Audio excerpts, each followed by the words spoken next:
Le ciel au-dessus de la ville d'Indaiatuba, à l'intérieur de l'État de São Paulo, ressemblait à une masse agitée de nuages gris et noirs dans l'après-midi du 24 mai 2005. Ce qui avait commencé comme une banale journée d'automne brésilienne s'est transformé en quelques minutes en un spectacle inattendu. Les images d'entrepôts tordus, de colonnes métalliques pliées comme du papier et de toits arrachés resteraient gravées dans toutes les mémoires. On n'est pas au Texas, on est au Brésil. L'expression n'est pas qu'un simple procédé narratif. Pour la plupart des Brésiliens, les tornades étaient un phénomène télévisé, un phénomène qu'on voyait dans les journaux télévisés étrangers sur le Midwest américain, et non dans leur propre pays. Mais cet après-midi-là, la réalité a soudainement changé. Le vent n'a pas seulement emporté maisons et toits, il a balayé des zones industrielles entières, engloutissant des usines, détruisant des stocks, paralysant des chaînes de production et laissant derrière lui des pertes de plusieurs millions de dollars. Ainsi commence l'histoire de la tornade industrielle au Brésil, un épisode qui a balayé en quelques minutes ce qui a pris des décennies à reconstruire. Brésil et tornade, un risque sous-estimé.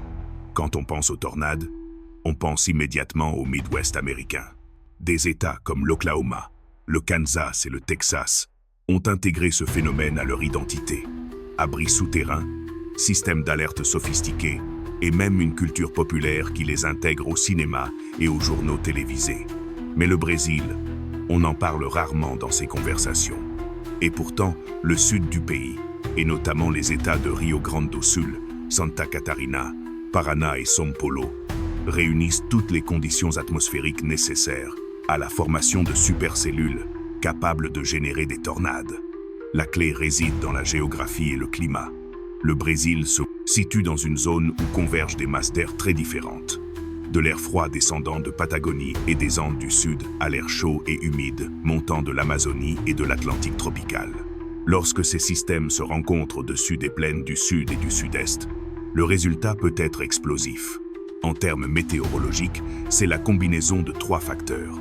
Instabilité atmosphérique. Lorsque l'air chaud et humide monte rapidement, générant des nuages de grand développement vertical. Cisaillement du vent, différence de vitesse et de direction du vent à différents niveaux de l'atmosphère, conditions nécessaires pour qu'une tempête tourne. Source d'humidité et d'énergie, fournie par l'océan Atlantique et par les masses d'air qui transportent l'humidité en Amazonie. Le résultat peut être la formation d'une supercellule, la reine des tempêtes, qui contient un mésocyclone, un vortex d'air en rotation, capable de générer des tornades. Pendant des décennies, l'opinion populaire au Brésil était que les tornades étaient extrêmement rares. Et même si leur fréquence n'atteint pas celle des États-Unis, les données montrent qu'elles sont plus fréquentes qu'on ne le pensait. Le Centre de surveillance et d'alerte des catastrophes naturelles, CEMADEN, a recensé des dizaines d'événements majeurs au cours des dernières décennies. Des villes comme Guaraciaba, Xanxerê, Laje et Itaperuna ont subi des impacts similaires, certains ayant fait des victimes. Le problème est que, n'étant pas considéré comme une menace prioritaire, le Brésil n'a pas développé de système de surveillance robuste ni de réponse spécifique. La plupart des villes sont dépourvues de sirènes d'alerte, ni de protocole d'évacuation en cas de tornade.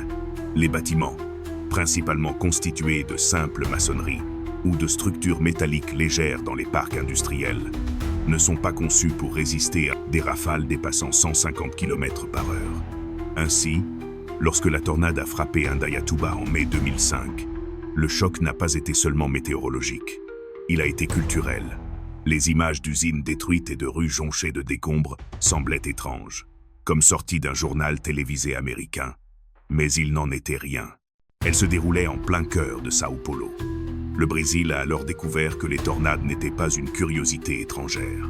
Elles constituaient une menace réelle et latente, susceptible d'apparaître lors de n'importe quel après-midi orageux, lorsque les ingrédients se combinent dans l'atmosphère.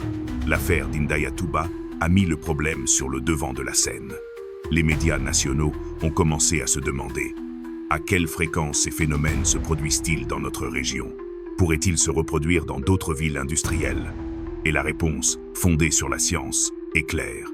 Oui, les tornades au Brésil ne sont ni un mythe, ni un accident isolé. Elles font partie intégrante du climat du pays, même si beaucoup préfèrent l'ignorer. Cette sous-estimation est devenue l'un des principaux facteurs de vulnérabilité à la catastrophe de 2005. Car lorsque le risque est inconnu, la réponse n'est pas préparée. Et sans réponse, les pertes se multiplient. La matinée du 24 mai 2005 commença comme toutes les autres à Indaiatuba.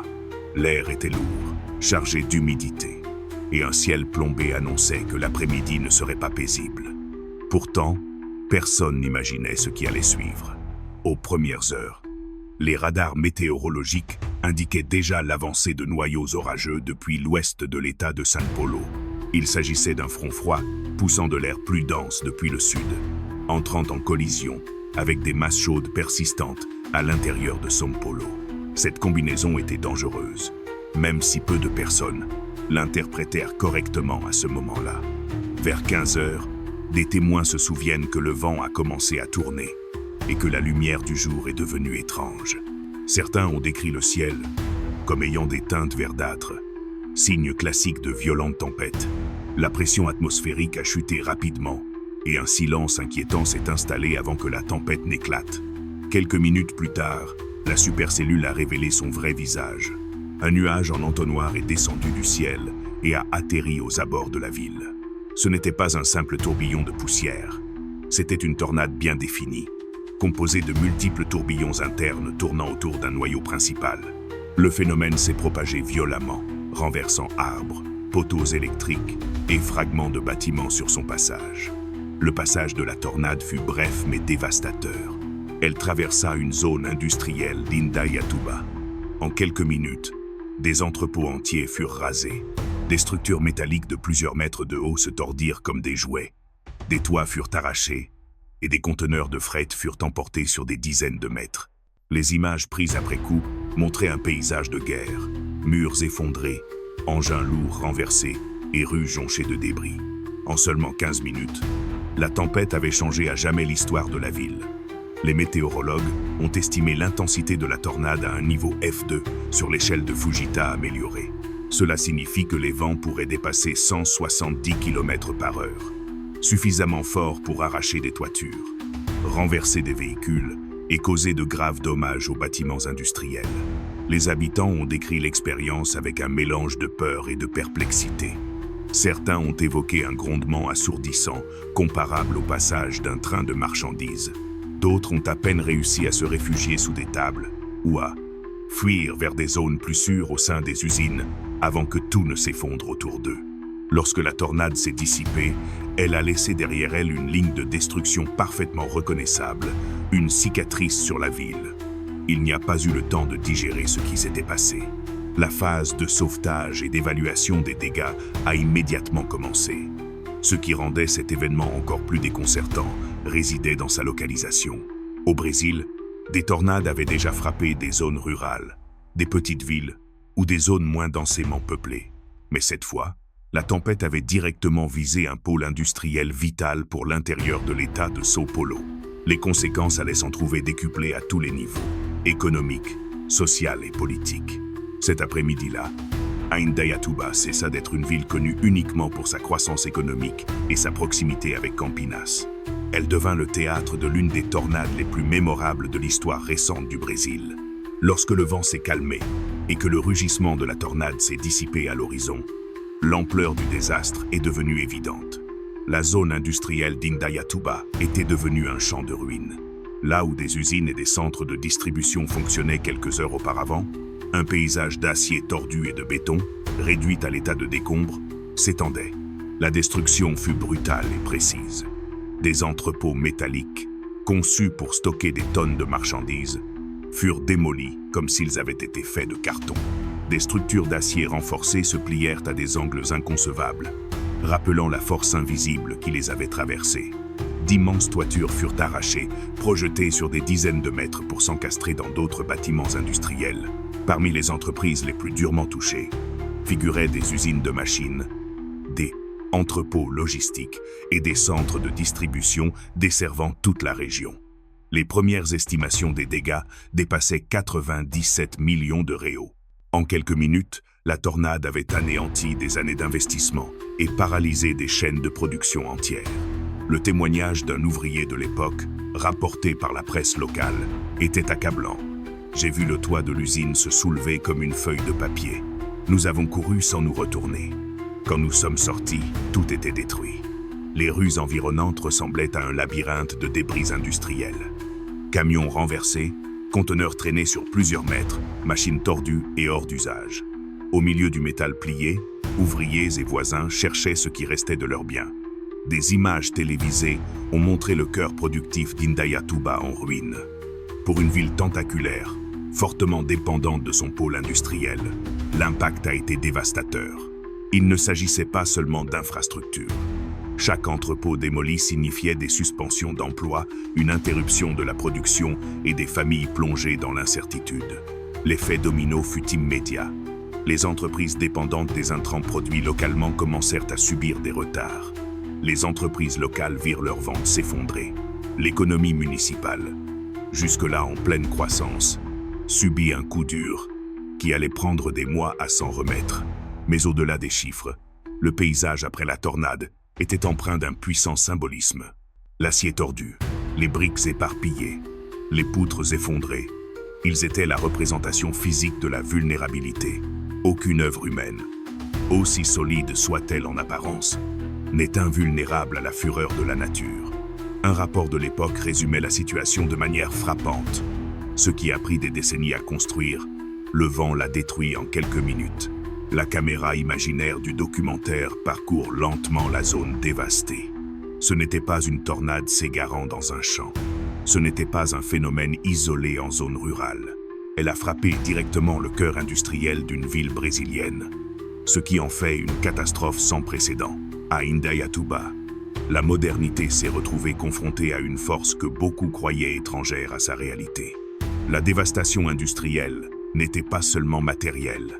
Elle rappelait qu'au Brésil, les tornades peuvent perturber non seulement des vies, mais aussi l'économie d'une région.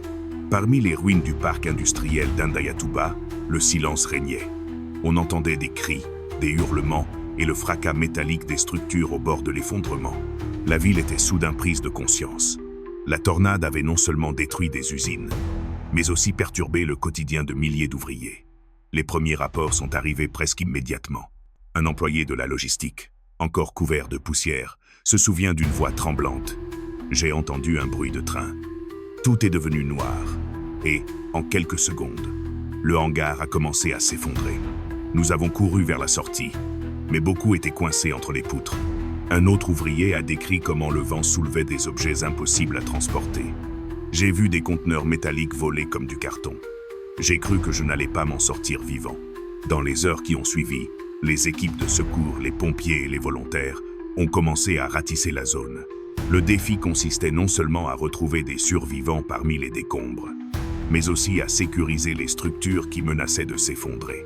Les camions de pompiers se frayaient un chemin à travers les débris de toits et les véhicules renversés. Les hôpitaux locaux ont accueilli des dizaines de blessés, la plupart souffrant de profondes coupures, contusions et fractures causées par les débris de projectiles. Les caméras de télévision ont filmé des scènes d'ouvriers s'embrassant devant ce qui restait de leurs entreprises. Certains pleuraient à la vue de la destruction des lieux où ils avaient travaillé pendant des décennies. D'autres, en revanche, se contentaient d'observer en silence, incapables de comprendre ce qui s'était passé. Les témoignages ne provenaient pas uniquement des salariés. Des dirigeants et des chefs d'entreprise ont donné leur version de la catastrophe. L'un d'eux a déclaré aux médias « En 5 minutes, nous avons perdu ce que nous avons mis 30 ans à construire. Il faut maintenant tout recommencer. Mais nous ne savons ni comment ni quand. » Au fil des heures, la solidarité s'est accrue. Des voisins ont offert de la nourriture et de l'eau aux travailleurs bloqués. Des entreprises d'autres villes ont envoyé des équipes de soutien. Les autorités locales ont déclaré l'état d'urgence et ont commencé à coordonner le déblaiement des débris, la priorité étant de rétablir le courant et de veiller à l'absence de fuite de produits chimiques dans les usines sinistrées. La reconstruction, cependant, ne fut pas immédiate. Pendant des semaines, des centaines de familles se retrouvèrent sans emploi. De nombreuses usines restèrent fermées, attendant les évaluations et les ressources nécessaires à la reconstruction de leurs structures. Les compagnies d'assurance tardèrent à prendre en compte les pertes, prolongeant ainsi la crise économique. Mais la catastrophe a également démontré la résilience de la communauté. Quelques jours plus tard, certains ouvriers sont retournés sur les lieux du drame pour aider à dégager les décombres. Les entreprises ont improvisé des espaces pour reprendre la production dans des conditions minimales, tentant ainsi de préserver les contrats et l'emploi. Un chroniqueur local résumait cette atmosphère contradictoire par une phrase restée gravée dans la mémoire d'Indayatuba. Parmi le fer tordu, on entendait deux sons. Le son des pleurs pour ceux qui étaient perdus et le son des pelles annonçant le début de la reconstruction. Qu'est-ce qui a frappé Indayatuba cet après-midi du 24 mai 2005? Pour le comprendre, il faut explorer les mécanismes de la tempête. Ce n'était pas une simple bourrasque, ni une tempête courante dans le sud-est du Brésil. C'était la manifestation de l'un des phénomènes atmosphériques les plus complexes et les plus destructeurs qui existent. Une tornade multivortex générée par une supercellule. Une supercellule est un type particulier de tempête qui se distingue des autres par la présence d'un mésocyclone, une colonne d'air en rotation au sein du nuage. Cette gyration interne est au cœur de la tempête, lui permettant de produire de la grêle géante, des pluies torrentielles, des rafales de vent violentes et, dans certaines conditions, des tornades. Dans le cas d'Indayatuba, les météorologues ont constaté que tous les ingrédients étaient présents. Une masse d'air chaud et humide en provenance de l'Atlantique, s'élevant au-dessus de l'intérieur de São Paulo. Air froid et sec descendant du sud, poussé par un front froid.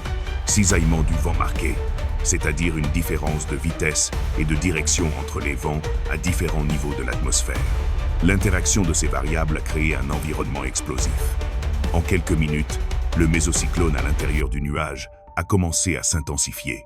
Lorsque l'air ascendant et en rotation a atteint la surface, un entonnoir s'est formé, un cône sombre reliant le ciel au sol. Mais la tornade d'Indayatuba avait une caractéristique unique. Elle était multivortex. Cela signifie qu'en plus de l'entonnoir principal, plusieurs tourbillons plus petits tournoyaient autour, chacun ayant une force destructrice comparable à celle d'une tornade individuelle. Ces tourbillons secondaires augmentent souvent de façon exponentielle la puissance dévastatrice en concentrant les vents violents sur de petites zones, arrachant toits, murs renversés et poutres métalliques tordues. Des estimations ultérieures d'experts brésiliens et internationaux ont convenu que l'intensité avait atteint un niveau équivalent à un F2 sur l'échelle de Fujita améliorée, avec des vents dépassant 170 km/h. Ce n'était pas le maximum sur l'échelle, mais c'était largement suffisant pour causer de graves destructions aux bâtiments industriels et des dommages importants aux infrastructures urbaines. L'impact visuel au sol était révélateur. La zone de destruction présentait des contours nets, un couloir, indiquant la trajectoire exacte du vortex, des arbres déracinés, des véhicules déplacés sur des dizaines de mètres et des structures industrielles démantelées, confirmaient la violence du phénomène. Un météorologue de l'université de São Paulo expliquait alors « Ce qui est surprenant, ce n'est pas qu'une tornade se soit produite au Brésil. Ce qui est surprenant, c'est qu'elle ait frappé une zone fortement industrialisée avec une telle précision. Cela a multiplié l'impact économique et social du phénomène. La science des tornades n'est pas qu'une question académique. Comprendre leur formation, leur déplacement et les raisons de leur intensité est essentiel pour concevoir des systèmes d'alerte et réduire les risques. Dans des pays comme les États-Unis, les radars Doppler peuvent détecter la rotation des nuages quelques minutes avant que l'entonnoir ne touche le sol. Au Brésil en 2005, ces outils étaient limités, voire inexistants dans de nombreux endroits. Ainsi, la tornade d'Indayatuba a non seulement révélé la fureur de l'atmosphère, mais a également exposé une déficience structurelle, le manque de surveillance avancée et de protocoles d'urgence qui auraient pu réduire l'impact de la catastrophe. Les estimations officielles ont chiffré les pertes à plus de 97 millions de réaux, un chiffre colossal pour l'époque. Il ne s'agissait pas de dégâts isolés.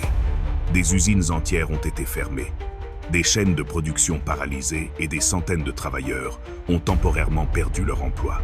Dans un pays où l'emploi informel et l'absence de protection sociale constituaient déjà des problèmes structurels, la tornade a exacerbé la vulnérabilité de milliers de familles. L'effet domino économique fut immédiat.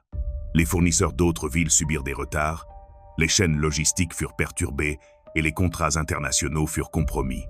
Ce qui n'était au départ qu'un phénomène météorologique local devint un problème régional qui affecta la compétitivité industrielle de São Paulo. Mais l'aspect le plus révélateur de la catastrophe fut être la constatation de l'absence de protocole spécifique pour les tornades au Brésil. Contrairement aux États-Unis, où chaque ville de l'allée des tornades dispose de plans d'urgence, d'exercices scolaires, d'abris souterrains et de systèmes d'alerte précoce, à Indaiatuba, la population a été prise au dépourvu. Personne n'a été prévenu. Il n'y a eu ni sirène ni consigne de refuge. La tornade a frappé une communauté qui ne connaissait même pas les mots pour décrire ce qui se passait. Le contraste était saisissant. Alors que sous d'autres latitudes, les tornades font partie du calendrier annuel des catastrophes et sont gérées avec une certaine prévisibilité. Au Brésil, elles étaient considérées comme des phénomènes exotiques et improbables. Ce manque de culture de prévention s'est traduit par des niveaux d'exposition extrêmement élevés. Les bâtiments industriels, conçus uniquement pour optimiser les coûts et la fonctionnalité, ne comportaient pas de renforts structurels pour résister aux vents violents. Dans de nombreux cas, les toitures légères et les structures métalliques se sont effondrées en quelques secondes. L'absence de protocole était également évidente lors de la phase d'intervention immédiate. Les pompiers locaux, sans formation spécifique pour les effondrements industriels de grande ampleur, ont improvisé. Les hôpitaux, dépourvus de plans d'urgence pour les urgences de masse, ont dû faire face à un afflux soudain de blessés. De plus, les autorités locales ont mis des jours à coordonner une stratégie de reconstruction qui profiterait à la fois aux entreprises et aux familles touchées. Un analyste contemporain l'a résumé sans détour. La tornade était un phénomène météorologique. La catastrophe était humaine. La différence réside dans la préparation. Le coût caché ne résidait donc pas seulement dans les chiffres des assurances ou dans la tôle pliée. Il résidait dans la prise de conscience nationale que le Brésil avait sous-estimé un risque réel. L'événement d'Indaiatuba a démontré que, bien que moins fréquentes, les tornades peuvent avoir un impact aussi destructeur au Brésil que partout ailleurs dans le monde. Cependant, le pays n'a pas réagi avec la vigueur attendue. Malgré l'ampleur de la catastrophe, les systèmes d'alerte précoce et les programmes nationaux de préparation aux tornades n'ont pas été immédiatement mis en œuvre. Les discussions se sont estompées avec le temps, et le souvenir du phénomène est resté confiné aux archives locales et à l'expérience traumatisante de ceux qui l'ont vécu. La tornade d'Indaiatuba n'était pas un événement météorologique isolé. C'était un avertissement qui a clairement démontré que le Brésil n'est pas à l'abri de phénomènes atmosphériques majeurs et que ses infrastructures, sa culture de prévention et ses protocoles d'urgence ne sont pas prêts à y faire face. Le 24 mai 2005, le vent n'a pas seulement détruit des entrepôts et des usines, il a également brisé le faux sentiment de sécurité d'une nation qui, pendant des décennies, a cru que les tornades étaient un problème étranger, confiné à la carte du Midwest américain. Le miroir laissé par cet événement est inconfortable. Il révèle la vulnérabilité des villes industrielles, la fragilité des systèmes de réponse et l'urgence d'intégrer la météorologie à la planification urbaine et économique du pays. Car, si l'histoire d'Indaiatuba nous enseigne une chose, c'est que la question n'est pas de savoir si cela se reproduira, mais quand et où se produira le prochain.